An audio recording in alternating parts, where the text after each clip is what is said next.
An insane amount of money is about to come in to Newcastle United. With a pretty much never-ending transfer budget, who will they choose to sign from the world of football? Well, that's what I'm going to be looking at today as we present to you a potential starting 11 for Newcastle based on all the ridiculous transfer rumours that have been flying around this summer.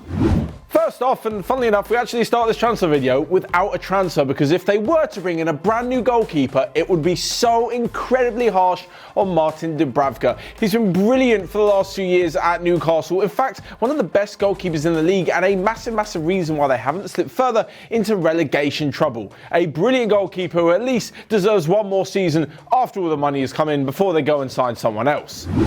Into the right back spot now, and it was actually just a little bit of a, well, less than a rumour. I don't even know if there's anything like that, but Thomas Meunier is a potential target for Newcastle. Now, the reason being is that his contract to PSG is expiring this summer. There are plenty of other clubs interested in him, but when it comes between deciding through here, going to there, wherever, money is going to play a massive part. They're not going to spend any of it on a transfer fee, as I mentioned, because he's out of contract. They're going to give him first-team football without really too many other players going to challenge that position. And they can probably give him whatever he wants. I don't know, 200, 250k a week, whatever players are paid at PSG these days. It's a phenomenal fee, and Newcastle will definitely be able to afford it. Outside of him, DeAndre Yedlin's been the right back, but I'm not quite sure he's at the level at where Newcastle want to get to. And talking of players who aren't quite at that level, we come to the centre-backs. Now, on one side of the central defensive partnership, they've got Jamal Lascelles, a brilliant captain for Newcastle, a really good defender, and definitely looks like he can improve and get better should he be playing along better players as well. So he's going to fill one spot, and the other apparently is going to be John Stones. Now, it was rumoured within the last few weeks that Rafa Benitez is going to return to the club for a second stint in the Northeast and bring with him John Stones from Manchester City. I think it's fair to say that Stones would cost a fair amount of money. He's not the best defender at City, that's Aymeric Laporte for sure, and when it comes to centre-back options, Pep Guardiola is reportedly looking into signing a new partner for Laporte. But even if there are two top-quality centre-backs, John Stones is definitely third choice.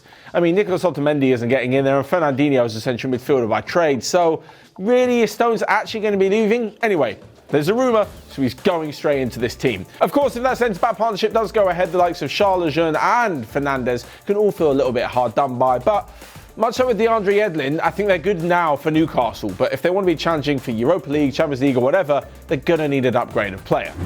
Into the left-back spot, and it could be one of two Lone Stars who could stay with the club maybe for the foreseeable future. Anyway, basically, it's between Jetro Williams and Danny Rose. One on loan from Frankfurt, one on loan from Spurs, and both of them would probably sign permanently given the opportunity. I think Williams is definitely interested in making his deal a permanent one, whereas Danny Rose could return to Spurs, maybe looking elsewhere in the Premier League for another move. On top of this, there's also Paul Dummett, but he's probably the worst of the three. As I mentioned before, of course, if they think the left-back's a weak spot, Newcastle will go out and buy a brand new one, but I think there's more important positions for Newcastle to be buying rather than spending a load of their budget on a left-back. So with Dubravka in net, we do have a back four of Thomas Meunier, John Stones, Jamal Lascelles, and let's go with Jetro Williams. But moving into the midfield, it gets a lot more interesting. Well, actually, that's a little bit of a lie. The attacking midfield gets a little bit more interesting because in central midfield, I actually think Newcastle might stick with what they've got. Jonjo Shelvey has turned into a pretty decent and consistent player for Newcastle, and I hardly think he's going to be one of the first ones to kick out of the team should all of the new money come in. Along with this is Miguel Almiron. Now, he's actually a little bit more of an attacking midfielder, but can definitely play a central role as well. The thing is, they bought him in from Atlanta in the United States. He was doing not so well, but a current turnaround in form, and definitely when you take into consideration all his potential, he's definitely someone that would be near the starting 11 as well. The other player, if it's not those two in the central midfield position, would be Nabil Bentaleb. He's on loan from Schalke. There is, of course, an option for them to buy, but I think those three would definitely be the contenders for those two midfield spots. Alongside this is Isaac Hayden, who, again, really not pushing the Europa League standard, and the Longstaff brothers as well. Sean, who was linked with a move to Manchester United, but things have gone off the ball a little bit for him. I don't think Matty or Sean will definitely be pushing the starting 11, but they're not so bad that they'd be the first out the door either. So we're going to go for a Jonjo Shelvey and Miguel Almiron central midfield. Now, this is where it gets interesting. Let's kick things off on the right-hand side of an attacking midfield three. Forget Matt Ritchie. Valentino Lazaro has done a pretty good job on loan, and they may bring him in permanently, but this one should it be pulled off, would be sensational. That is Gareth Bale moving back to the Premier League. We don't even have to talk about his time at Madrid. He's been brilliant. He's won Champions Leagues, but now he definitely is not in the best of conditions when it comes to Zinedine Zidane's relationship with him, or the club's relationship, or the fans' relationships with him. I'm not saying he's desperate to leave because he's paid a lot of money, but it looks like Real Madrid definitely want him to leave.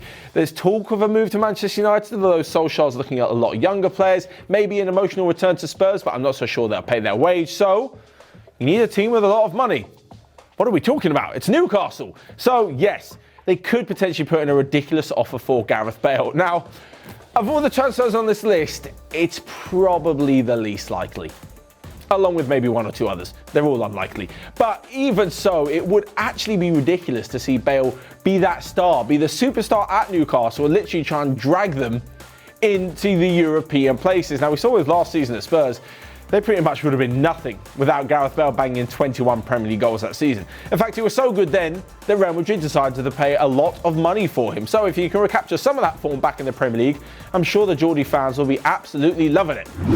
On to the left-hand side of this attacking midfield three, and actually we're going to go with someone who they've already got, and it's StMaximin. Now, they only bought him in last summer, but he looks like a guy with real potential, a kind of match winner. Now, there have been times where he's completely gone missing. In fact, he didn't really start too well when he came to Newcastle, but he's shown a little bit more consistency and has really been that bright spark in ultimately what's been a kind of boring season for Newcastle. I mean, certainly he looks like one of the major goal threats every single time he gets on the ball. Sure, he might try something outrageous that doesn't come off, but at least he's going to produce something, maybe that little spark of magic. Of course, that's going well for Newcastle now. If he's producing sparks of magic in a team which has other magicians like Bale and the next player that I'm going to mention, maybe he's not such a rare commodity and they might get rid of him. Anyway, he's better than Christian Atsu, so I'm sticking him on the left-hand side. And into the middle, and yes, another big name that could be coming into the club, and that is Coutinho. It's kind of for the same reasons as Gareth Bale leaving Real Madrid. Barcelona clearly don't want him anymore. Bayern Munich didn't think he was good enough to take up the option to buy him permanently after his loan, and it doesn't really look like he belongs at that level at the moment. Ability-wise, I think he does. I think Coutinho, ability-wise, especially what we saw at Liverpool before he moved to Barcelona, is an unbelievable player. On the ball, could do majestical things. He just doesn't quite have that confidence, nor is he played in the right position. So, unlike a Barcelona, no, I'm not sticking Coutinho out on the wing. Going to put him right bang in the middle of that number 10 spot. He can be the go-to guy. He can be the link between the midfield and the attack. He'll have fantastic options either side of him and ahead of him, and I just think Coutinho would really flourish given a lot of confidence, given the ball a lot, and given a load of starts and a massive run in the team. Of course, and a big wage too. That will definitely help. So let's say that attacking three of Bale, Coutinho and StMaximin are all firing and ready to go. Who are they going to be providing the assists for? We sure as hell know it's not going to be Dwight Gale with 0 goals this season, or Andy Carroll with 0 goals this season, or Joel Linton, the signing from Hoffenheim who has bought them 1 solitary goal. That's not good enough. It's been Newcastle's Achilles heel, so they need to bring in a proven goal scorer. Someone who can score a hatful consistently and with a brilliant amount of team play and work rate in there as well to help the other attacking talents. Of course, Edinson Cavani.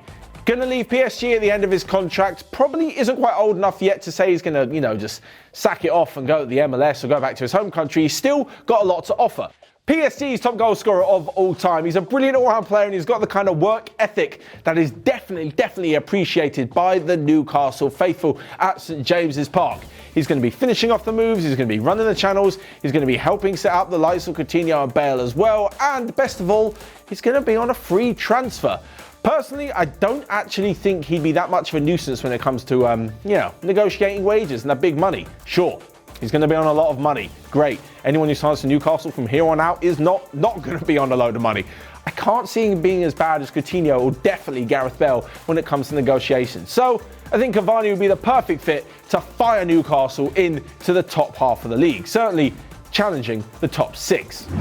So there you have it, a potential team full of Newcastle's rumoured signings with all of their brand new money. Now, of course, some of these, probably most of them, heck, all of them may not even happen. But what do you guys think? If Newcastle was there to be built by you. If you had all the money, if you were going to put together a dream team, who would you sign to help take Newcastle into the Champions League? So let me know your thoughts in the comment section down below. Smash the like button whilst you're there, click here or here to check out all of the other videos we've got going on OneFootball. But until next time, I will see you guys later.